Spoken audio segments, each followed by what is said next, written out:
सनी एक nightmare creature का सामना करने जा रहा था। और वो भी कोई ऐसा ऐसा क्रीचर नहीं, बल्कि फिफ्थ कैटेगरी का एक खौफनाक टायरेंट। उसके बचने के चांसेस इतने कम थे कि अगर वो किसी को इसे मारने की बात बोलता तो लोग उसके मुंह पर हंसते। हाँ, अगर वो कोई अवेकर ना हो जो उस क्रीचर से 2-3 रैंक ऊपर हो, जो कि सनी बिल्कुल भी नहीं था। फिर भी उसे इस माउंटेन किंग से निपटना ही था ताकि वो एक दर्दनाक मौत से बच सके। किस्मत उसके इतने खिलाफ थी कि अब उसे फर्क पड़ना बंद हो गया था। तो फिर डरने की क्या ही बात थी, वो वैसे ही मरने वाला था। मौत से ज्यादा बुरा और क्या हो सकता था। तो फिर चिंता क्यों करें। बॉनफायर की दूसरी तरफ हालत बद से बदतर हो रही थी। ज्यादातर स्लेव मारे जा चुके थे। कुछ सोल्जर अभी भी डेस्परेट होकर मॉन्स्टर से लड़ रहे थे, पर ये साफ था कि वो ज्यादा देर तक नहीं टिकेंगे। सनी की आंखों के सामने टायर्ड ने एक मरे हुए स्लेव को उठाया, चैन को ऊपर खींचा और अपना भयानक जबड़ा खोला। एक ही गटक में उसने स्लेव की बॉडी के 2 टुकड़े कर दिए। माउंटेन किंग की 5 ठंडी सफेद आंखें दूर कहीं देख रही थी जब वो मांस चबा रहा था और उसके थोड़ी से खून की नदियां बह रही थी। ये देखकर कि क्रीचर के ऊपर वाले हाथ बिजी हैं, एक सोल्जर चिल्लाया और अपनी स्पेयर लेकर आगे बढ़ा। बिना सर घुमाए टायरेंट ने एक निचला हाथ आगे बढ़ाया, सोल्जर का सर अपनी आयरन ग्रिप में जकड़ा और उसे एक सोप बबल की तरह फोड़ दिया। अगले ही पल वो बिना सर की बॉडी क्लिफ के नीचे गहराई में फेंक दी गई। शिफ्टी डर के मारे उल्टी करने लगा। फिर वो लड़खड़ाते हुए खड़ा हुआ और सनी को घूरने लगा। तो हमने देख लिया, अब क्या? सनी ने कोई जवाब नहीं दिया। वो बस ध्यान से टायरेंट को ऑब्जर्व कर रहा था। शिफ्टी उसे देखता रहा, फिर स्कॉलर की तरफ मुड़ा। मैं कह रहा हूँ बुड्ढे, इस लड़के का दिमाग खराब है। ये इतना शांत कैसे रह सकता है? श्श, कम बोल बेवकूफ। शिफ्टी का चेहरा सफेद पड़ गया और उसने तुरंत अपने दोनों हाथों से अपना मुंह बंद कर लिया। टायरेंट की तरफ डरते हुए देखा। किस्मत अच्छी थी कि वो अबॉमिनेशन स्लेव को खाने में बिजी था। कुछ खुशनसीब जो मर चुके थे और कुछ बदनसीब जो अभी जिंदा थे। शिफ्टी ने चैन की सांस ली।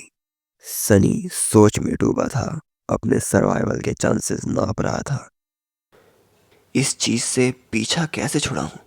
उसके पास ना कोई स्पेशल पावर थी, ना ही कोई आर्मी जो टायरेंट को लाशों के नीचे दबा दे। उसके पास तो एक हथियार तक नहीं था कि वो उस हरामी को एक खरोच तक लगा सके।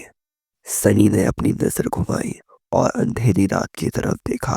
तभी एक चमक हुई और टायरेंट के हाथ पर कुछ टकराया। वो एक जलता हुआ लकड़ी का टुकड़ा था जो उस यंग सोल्जर ने फेंका था। वो अपनी तलवार उठाकर टायरेंट को ललकार रहा था। मेरा सामना कर शैतान। डिस्ट्रैक्शन, बस इसी की जरूरत थी। सनी खुद माउंटेन किंग को नहीं मार सकता था, इसीलिए उसने कुदरत की मदद लेने का सोचा। अगर मैं इसे खुद नहीं मार सकता तो ग्रेविटी कब काम आएगी। वो अपने प्लान की डिटेल्स बीच में सोच ही रहा था कि तभी उस यंग सोल्जर की महान बेवकूफी ने उसे एक अपॉर्चुनिटी प्रेजेंट करी। अब सब कुछ इसी बात पर निर्भर करता था कि कब तक ये चूतिया हीरो उस मॉन्स्टर को उलझाए रखता है। मेरे साथ आओ, सनी ने कहा और स्टोन प्लेटफॉर्म के उस कोने की तरफ भागा जहां एक भारी वैगन क्लिफ के बिल्कुल किनारे पर खड़ी थी। शिफ्टी और स्कॉलर ने एक दूसरे को शक भरी नजरों से देखा, पर फिर उसके पीछे हो लिए। शायद उन्हें लगा कि सनी का कॉन्फिडेंस किसी डिवाइन इंस्पिरेशन की वजह से है। आफ्टर ऑल, ये फैक्ट सब जानते हैं कि पागल लोगों पर अक्सर देवताओं की कृपा होती है। उनके पीछे हीरो बड़ी फुर्ती से टायरेंट के क्लॉस के नीचे से निकल रहा था और अपनी स्वॉर्ड से वार कर रहा था, पर वो धार उसकी गंदी फर पर बेअसर होकर फिसल गई। अगले ही सेकंड टायरेंट ने हैरत अंगेज स्पीड से अपने चारों हाथ उस इरिटेटिंग नए दुश्मन की तरफ फेंके। लेकिन सनी को इस सब की कोई खबर नहीं थी। वो अपनी पूरी रफ्तार से भागते हुए वागोन के करीब पहुंच रहा था। वहां पहुंचते ही उसने जल्दी से चारों तरफ नजर घुमाई, ये चेक करने के लिए कि कहीं कोई लार्वा आसपास तो नहीं, और फिर लपक कर पिछले पहियों की तरफ बढ़ा। वागोन स्टोन प्लेटफॉर्म के ऊपरी सिरे पर खड़ी थी, जहां रास्ता थोड़ा पतला होकर वापस सड़क की तरफ मुड़ता था। उसे हवा को रोकने के लिए तिरछा खड़ा किया गया था, जिसका अगला हिस्सा पहाड़ की दीवार की तरफ था और पिछला हिस्सा सीधा खाई की ओर। वागोन पीछे की तरफ ना लुढ़क जाए, इसीलिए पिछले पहियों के नीचे लकड़ी के दो बड़े वेजेस लगाए गए थे।